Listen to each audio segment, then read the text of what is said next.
Jadi pertanyaan besarnya, beranikah umat Islam melakukan revisi terhadap kajian-kajian hukum fikih yang telah dilakukan oleh orang-orang zaman dahulu kala? Itu sih pertanyaan. Tapi kuncinya jadi adalah untuk melawan itu semua adalah berpikir tadi. Berpikir dong. Tapi orang kan jadi takut, iya berpikir kamu nggak ada ilmunya. Ya, tanya ke orang kiai gitu ya, itu akhirnya membuat orang akhirnya semua tergantung apa. Lah kiainya juga nggak berpikir kok. Ini kan jadi persoalan masalahnya. Masa ada orang non muslim bilang assalamualaikum nggak boleh dijawab? Di kitab kuningnya ada kok begitu. Etis nggak? Ada orang assalamualaikum dibiarin aja, kita buang muka. Assalamualaikum kiai, buang muka. Di kitab kuning gimana jawab? Ada. Mengatakan apabila ada orang non muslim mengucapkan assalamualaikum, maka tidak boleh dijawab. Kalaupun dijawab, jawabannya alaikasam. Alaikasam itu mampus buat kamu. Apa seperti itu ajaran Islam? Itu kan kitab kuning, karangan manusia. Izinkan saya bertanya. Saya tidak menyalahkan Anda, tapi izinkan saya bertanya. Cebok pakai tisu boleh enggak? Enggak boleh. Kenapa? Karena Nabi tidak pernah melakukannya. Ya memang betul belum pernah ada tisu. Jadi pakai apa? Ya pakai batu. Bayangkan.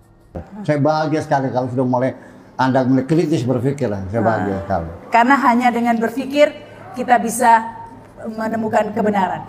Teman-teman, ada ungkapan yang sangat terkenal. La dina liman la akalahu. Tidak ada agama bagi orang-orang yang tidak menggunakan akalnya. Om Swastiastu, Namo Buddhaya, salam sejahtera, salam kebajikan. Rahayu, rahayu, rahayu. Assalamualaikum, Shalom Aleichem. Oke sahabat-sahabat pemerhati channel Warta Kabar Baik. Pada video kali ini kita akan kembali menyimak ceramah yang sangat bagus dan penuh edukasi yang disampaikan oleh Buya Syakur Yasin. Yang intinya memberitahu kita semua bahwa untuk beragama dengan baik itu kita harus menggunakan akal sehat. Kita harus lebih menggunakan akal dan hati nurani. Sehingga ada kalanya dalam kasus-kasus tertentu kita tidak boleh takut untuk bahkan meragukan, mempertanyakan, mengkritisi, bahkan berani merevisi teks-teks yang dianggap sebagai kitab-kitab suci. Jika ternyata teks-teks itu bertentangan dengan akal sehat. Oke, without wasting time ya, tanpa banyak bacot, langsung aja kita simak videonya berikut ini. Selamat menikmati. Oh ya, video ini diambil dari channel YouTube Jabat Jiwa. Jadi, terima kasih banyak ya buat pemilik channel Jabat Jiwa. Tapi kalau sebagai pendakwa, apakah kita bisa menyalahkan agama, bukan menjelekkan, menyalahkan agama lain? Misalnya, tapi kita membela Islam juga bukan dengan perkataan, dengan perbuatan dong. Bukan dengan perkataan. Semua orang juga bisa kalau dengan membela perkataan. Yang susah kan membela dengan perbuatan. Itu yang jadi persoalan. Sekarang Anda membela Islam. Di mana Anda membela anak yatim sebelah rumah sampai nggak sekolah, kau biarkan saja, itu membela Islam. Nah, jadi yang disebut sebagai membela Islam yang sejati itu adalah ketika kita memperhatikan orang-orang yang butuh bantuan, orang-orang miskin, anak-anak terlantar, orang-orang yang butuh bantuan pendidikan, yang butuh bantuan makanan, menegakkan keadilan, mencintai sesama manusia. Itulah yang disebut sebagai membela Islam yang sejati. Oke, kita lanjut. Itu persoalannya. Itu janda. Kau biarkan saja membela Islam. Hanya karena tidak sholat, maka tidak kau bantu gitu. Saya tidak mengerti seperti apa. Hanya gara-gara nggak sholat, tidak orang itu tidak dibantu gitu. Ini kan jadi persoalan masalahnya. Masa ada orang non muslim bilang assalamualaikum nggak boleh dijawab? Di kitab kuningnya ada kok begitu. Etis nggak? Ada orang assalamualaikum dibiarin aja, kita buang muka. Assalamualaikum kiai, buang muka. di kitab kuning gimana jawab? Ada. Mengatakan apabila ada orang non muslim mengucapkan assalamualaikum, maka tidak boleh dijawab. Kalaupun dijawab, jawabannya alaikasam. Alaikasam itu mampus buat kamu. Apa seperti itu ajaran Islam? Itu kan kitab kuning, karangan manusia, penuh dengan kesombongan. Ini kitab-kitab kesombongan ini dikarang pada zaman kejayaan Islam. Dan pada umumnya negara-negara yang sedang ngetop itu kan sombong-sombong. Seperti Donald Trump kan, Amerika US first. Jadi kesimpulan apapun hukumnya, apapun itu ya dikembalikan ke logika dan pikiran kita ya, Bu, iya dong, kalau itu apa ngapain lo kasih otak sama kita, mau dianggurin aja gitu. Nggak dipakai gitu. Orang begini, jadi orang tuh malas berpikir ya. Ketika orang Islam saya nanya, milih kita bikin negara sekuler apa negara agama? Mereka bilang negara agama. Tapi ketika kita orang, lu mau tinggal di mana? Mau tinggal di negara sekuler? Enak katanya negara sekuler. Aneh kan? Ya iya, semacam itu.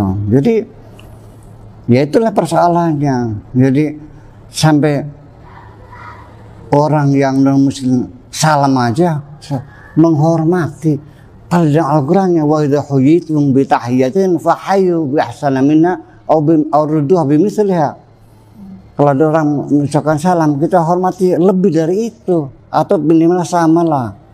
Ini nggak boleh di kitab kuningnya begitu. Padahal di Al-Qur'annya tidak menyebut yang mengucapkan salam muslim atau tidak. Tidak ada urusan.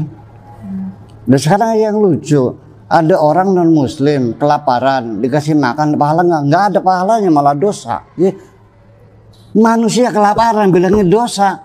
Aceh kena tsunami yang bantu orang Amerika juga kok. Gimana sih? Orang Israel mereka orang muslim. Jadi kalau ada negara non muslim yang kena bencana, jadi kau biarkan yang nggak usah kamu bantu. Jadi alasan kemanusiaan pastinya ya. Iya, iya dong. Kan lucu jadinya. Nggak malu gitu. Aceh dibantu kok. Australia juga bantu, Jepang juga bantu muslim semuanya. Masa ada negara yang non muslim karena tsunami kita tidak boleh membantu karena nggak ada pahalanya. Akhirnya saya tanya, nah kalau yang kelaparan, anjing kelaparan, saya kasih makan ada pahalanya nggak? Allah itu mah ada. Astagfirullahaladzim. Alhamdulillah dapat ilmu baru. Ternyata ada binatang lebih mulia dari manusia. Ya tidak logis dong semacam itu tuh. Iya, itu banyak penganut agama itu terjebak ya, sehingga dalam hukum-hukum ini dosa, halal, haram dan lain-lain, sehingga melupakan untuk berpikir ini, berpikir yang logis gitu. Itulah kesulitannya kita mengajak orang berpikirnya susah. Makanya saya berulang, saya berceramah, saya ya bikin YouTube, ngaji. Itu bukan lagi membagikan ilmu. Ilmu maka ada habisnya kok. Aku juga dikasih ilmu nggak banyak, nggak apa oleh Allah kok. Tapi ketika setelah mendengar pengajian lalu orang itu berpikir, berarti saya berhasil. Ketika mau nambah ilmu, aku masih gagal. Tapi ketika aku berpikir, aku berhasil. Waduh, jadi kuncinya sebenarnya untuk merangsang agar kita berpikir saja. Iya, itu lagi. Itu ceramah yang baik sebenarnya, bukan ceramah yang membatasi. Awas, hati-hati, itu bid'ah loh ya. Sekali lagi kita ingat ya teman-teman. La dina liman la akalahu. Tidak ada suatu agama bagi orang-orang yang tidak menggunakan akal sehatnya. Itu ceramah yang baik sebenarnya, bukan ceramah yang membatasi. Awas, hati-hati, itu bid'ah loh ya. Gitu. Jadinya kita takut nanti berpikir nanti malah jadi bid'ah gitu. Iya, itulah pengertian bid'ah itu sendiri kan awalnya kan dari standarisasi Islam. Jadi Islam yang benar itu yang seperti apa? Kan begitu asalnya kan. Dalam cengkerama kita ini kan Islam yang seperti apa? Akhirnya berkesimpulan Islam yang benar itu adalah Islam yang diamalkan oleh Rasulullah dan para sahabatnya di abad ke-7. Itu kesimpulannya. Jadi Islam yang benar adalah Islam yang diamalkan oleh Rasulullah, Kanjeng Nabi Muhammad SAW dan para sahabatnya pada abad ke-7. Mbak Rahma, coba bayangkan, kaki kita sekarang menginjak abad 21. Otaknya nyangkut di abad ke-7.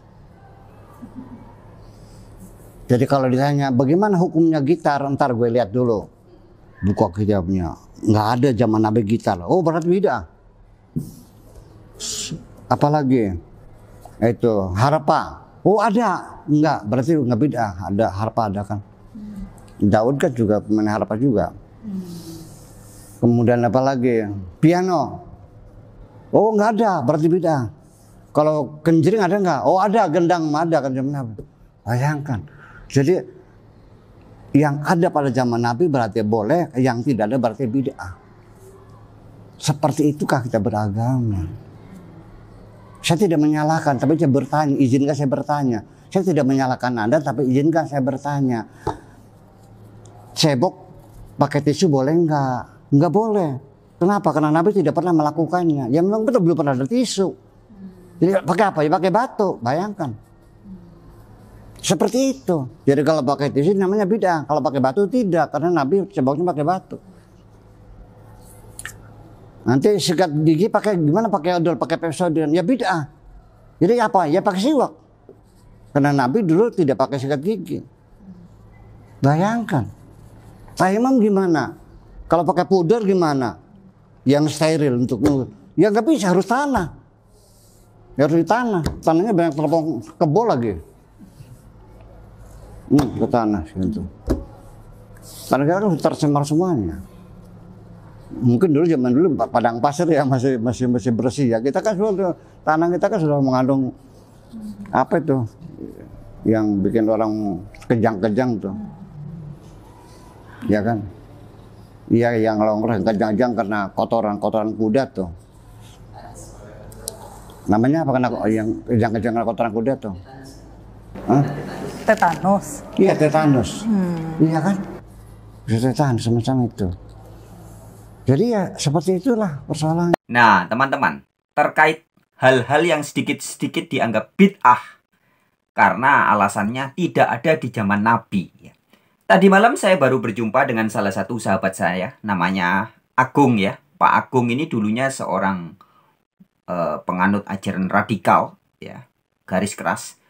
Sudah lama, beberapa puluh tahun yang lalu. Tapi kemudian dia tersadarkan, tercerahkan, dan sekarang dia menjadi seorang Muslim yang sudah tercerahkan.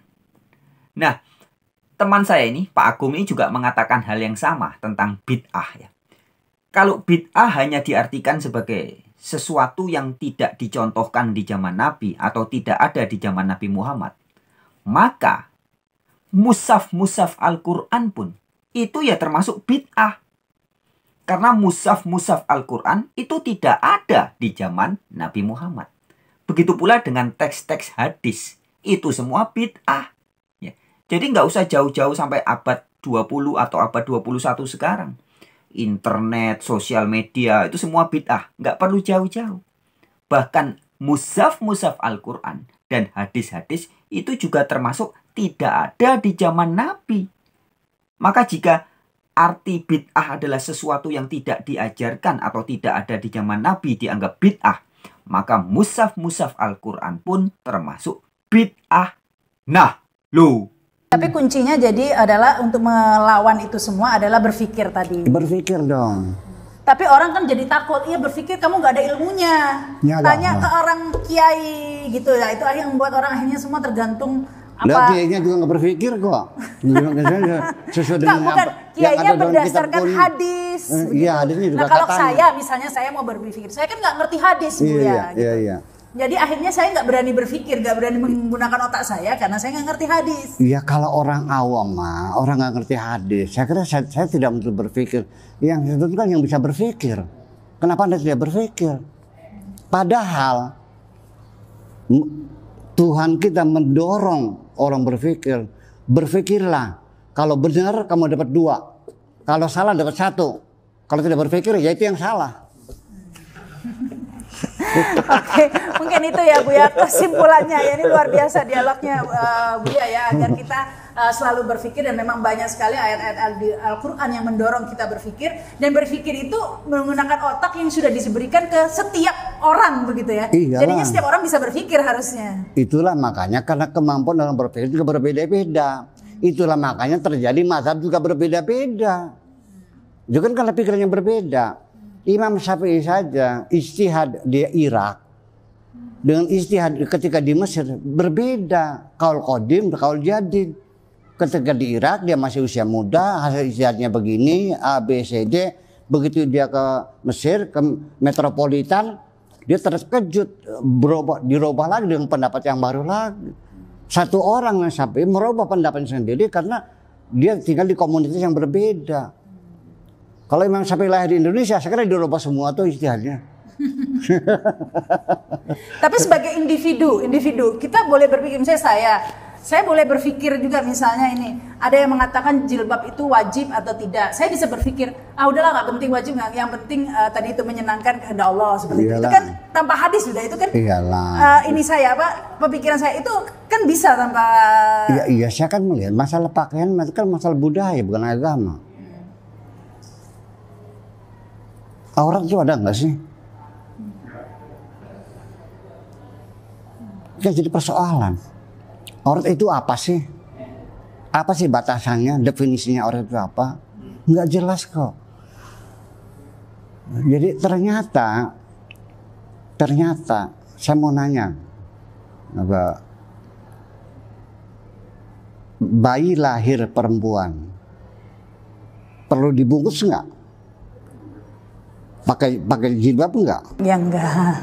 Sudah ada auratnya nggak? Ya belum, ya tergantung kondisi. 2 tahun masih telanjang bulat, perlu ditutupin nggak? 3 tahun, 4 tahun, 5 tahun, nah sudah mulai pakai celana lo keluar. 6 tahun ibunya yang jerit-jerit telanjang bulat, mulai kan tumbuh sedikit-sedikit sampai dewasa, sampai 17 sampai sempurna. Kan begitu. Aurat itu datangnya dari tidak ada, muncul perlahan-lahan sampai sempurna. Nanti di penghujung usianya setelah nenek-nenek akan surut lagi. Nanti di penghujung ayat itu mengatakan wal qawaidu minan nisa'i, perempuan yang sudah jompo, la junah alaihinna, tidak ada dosa bagi mereka ayadna thiyabahun, untuk melepas baju mereka. Sudah kecot semua, siapa yang tertarik? Berarti kalau begitu aurat di situ adalah bukan masalah kulit, bukan masalahnya. Ada rangsangan birahi, seksual, persoalan. Kontekstual lagi ya, tergantung situasinya lagi ya, dilihat. Nah sekarang begini, andaikan Anda sebagai seorang perempuan dengan pullover yang ketat sehingga buah dadanya menonjol, pakai celana jeans yang ketat, tangan pakai sabut tangan, pakai jilbab, sholat, semua kulit tertutup, sah nggak sholatnya? Nggak sah. Sah dong. Sah kan kulit tertutup. Tapi begitu menghadap saya, nggak sah, saya usir. Jangan goda gue dong. Ya itu tadi itu ya. Intinya tadi itu bahwa semuanya tidak bisa dibaca diterima secara tekstual, tapi semuanya rasional dong, rasionalisasi itu penting sekali. Itu dan pasti harus kontekstual, karena nggak ada hukum yang berlaku abadi itu. Nggak ada, ya. Dan mungkin ini yang membuat kita agar tidak terlalu fanatik terhadap suatu pendapat begitu ya. Bisa? Iyalah, ya semuanya. Sekarang saya ingin buktikan relevansi ijtihad Imam Syafi'i ketika menyentuh istri batal. Satu, sekarang naik haji mungkin nggak tidak menyentuh perempuan waktu tawaf. Jutaan orang, 12 juta berputar sekitar Ka'bah. Pindah mazhab sementara kalau di haji. Tidak mungkin nggak tidak menyentuh, pasti menyentuhnya. Kalau begitu mazhab Syafi'i tidak berlaku di musim haji. Ya kenapa demikian? Mungkin prediksi Imam Syafi'i dikiranya manusia akan segitu-gitu aja, tidak akan berkembang dikiranya. Mungkinkah Allah memutuskan menyentuh istri itu batal, nantinya berakibat tidak bisa naik haji? Kan nggak mungkin. Tapi hukum itu direvisi belum kan sekarang, tetap aja.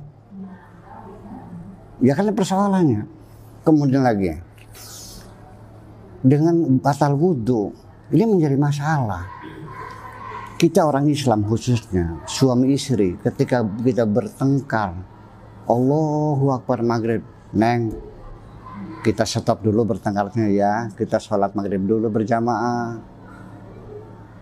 wudhu bersama-sama dengan segala kemesraannya dan sembahyang berjamaah. Yuk kita selesai, yuk kita tengkar lagi, selesai kok. Karena apa? Kita kembali sholat sebagai sarana untuk berdamai, menghadap Tuhan bersama-sama. Tetapi karena wudhunya membatalkan, istri minta anduk aja dikewer gitu. Oh, jadi menghilangkan kemesraan sama sekali. Kemudian lagi, ketika istri kita sakit, jatuh sakit, siapa yang berhak menyebabkan kalau bukan suaminya? Kan? Kalau suami sakit, siapa yang nyepokinya kalau bukan istrinya? Pembantunya gitu. Lah ya ini kan dia persoalan. Ya kenapa Imam Syafi'i seperti itu ya? Saya juga tetap tidak menyalahkan Imam Syafi'i. Saya kan bertanya. Masa nggak boleh bertanya? ya cobalah direvisi lah ya. Tapi karena saya juga bermadhab Syafi'i. Oh, ternyata bermadhab Syafi'i juga. Iya, saya juga bermadhab Syafi'i. Ya ketika salaman sama istri saya wudhu lagi. Tetap aja ya. Iya. Kenapa? Karena kalau saya pindah madhab, saya terisolir nantinya. Beda sendiri. Nanti baksul masailnya dengan siapa? Iya. Luar biasa ini Buya ya, diskusinya panjang. Saya rasa ini kalau saya teruskan bisa 2 hari kayaknya di sini. Jadi dibatasi saja ya Buya ya. Yang penting tadi kita sudah bicara panjang lebar dan intinya kira-kira tadi itu bertanya dan berpikir begitu ya. Iya, jadi pertanyaan besarnya, beranikah umat Islam melakukan revisi terhadap kajian-kajian hukum fikih yang telah dilakukan oleh orang-orang zaman dahulu kala? Itu sih pertanyaan. Yang revisi siapa nanti? Ya kita semua dari pribadi atau? Ya para ulama ini berkumpul dalam satu forum, apakah MUI, apakah Majelis Bahsul Masail atau Lajnah Tarjih di Muhammadiyah merevisikan memang. Jika tidak ya akhirnya mungkin kalau tidak direvisi ya akhirnya pribadi masing-masing saja nih. Ya sekarang perempuan tidak boleh dagang, tidak boleh nyetir mobil, nggak boleh naik motor, nggak boleh keluar rumah tanpa muhrim. Yang di Indonesia perempuan sudah keluar dari rumah kok. Ya itu sudah tidak berlaku sudah terrevisi dengan sendirinya. Sendirinya kan gitu ya, kan dualisme akhirnya. Terjadi dualisme dalam pikiran kita. Katanya haram, tapi istri Anda dagangan juga di pasar. Nah kalau kita berikan ini perempuan kan? Silakan, coba haram nggak pada memandang? Haram kata mereka. Ini wawancara tentang agama dia masa diharamkan. Kita tanya sejarah, Siti Khadijah itu kan business woman ya, pengusaha, eksportir importir. Musim panas membeli bahan tekstil dari Syam, dari Syria. Musim dinginnya dia jual rempah ke bawa musim dinginnya bawa rempah, dan musim dinginnya bawa rempah dari Habasyah ke Syria, bawa rempah-rempah itu. Dia importir dan eksportir juga. Mana mungkin seorang pengusaha ngasih kwitansi lewat jendela ngeliat orangnya, nggak bertatap muka. Itu kan suatu hal yang tidak mungkin terjadi, bahwa laki perempuan dipisahkan seperti itu. Ya itulah kira-kira semacam itu. Tapi itu kan berlaku di Jazirah Arabi sampai sekarang kan. Kalau pernah naik haji, ada nggak perempuan nunggu toko? Nggak ada kan? Kemana perempuannya? Yang jual BH siapa? Laki-laki. Nah kalau istrinya mau beli BH gimana caranya? Gampang, bawa meteran. Ya seperti itulah kira-kira. Ya, tapi sementara di Islam sendiri memang selalu ya diatanya ada agar berpikir, membaca dan berpikir, begitu ya. Iqra dan juga tadabur, berpikir. Karena ini terima kasih ini Buya ya waktunya. Mudah-mudahan kita bisa wawancara lagi nih ya di lain kesempatan. Sekarang ini lumayan sudah banyak.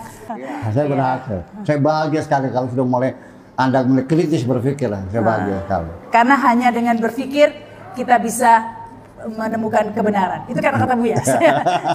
Saya nyontek. Terima kasih Buya. Assalamualaikum warahmatullahi wabarakatuh. Waalaikumsalam warahmatullahi wabarakatuh.